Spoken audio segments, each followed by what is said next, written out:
মূলত অভিযান হচ্ছে পরিষ্কার পরিচ্ছন্নতা অভিযান। আমরা বেশ কিছুদিন আগে থেকে অভিযান শুরু করেছি দেবহাটা উপজেলার বিভিন্ন প্রান্তে। আজকে তারই ধারাবাহিকতায় এই ইছামতি নদীর তীরে যে প্লাস্টিকের বর্জ্য জমা হয়ে আছে, এইগুলো আমরা আজকে পরিষ্কার অভিযান শুরু করেছি। আমাদের টিমের সকল সদস্য আমরা এখানে উপস্থিত আছি।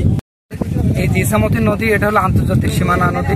এই নদীতে যত বজ্র আছে প্লাস্টিক, সেটা আমাদের টিম এবং আমাদের পরিবারের সবাই একসাথে এটা পরিষ্কার করার জন্য আমরা চেষ্টা চালাচ্ছি।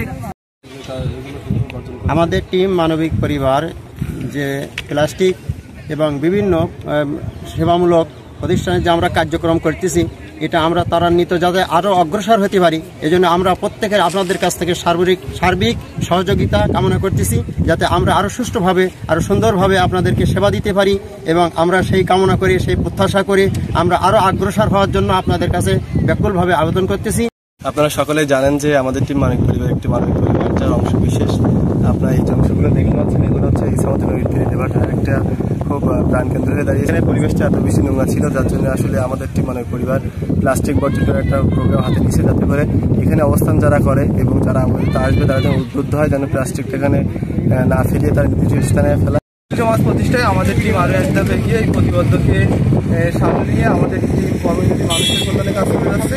তারই ধারাবাহিকতায় ক্লিনিং যে প্রোগ্রামটা আমরা বাস্তবায়ন করতেছি, এর মাধ্যমে আমরা যেটা জানাতে চাই বা বলতে চাই, নদী হচ্ছে আমাদের সম্পদ। নদীকে আমরা মায়ের সাথে তুলনা করি। বাংলাদেশ নদীমাতৃক দেশ। নদী যদি সুস্থ থাকে, নদী যদি মাছেরাও আসলে আমরা ভালো মাছও পাবো। এছাড়াও পরিবেশটা সুন্দর রাখার জন্য প্লাস্টিকের বর্জনের বিকল্প কোনো কিছু নাই। আমাদের টিম সর্বদা সবসময় চাই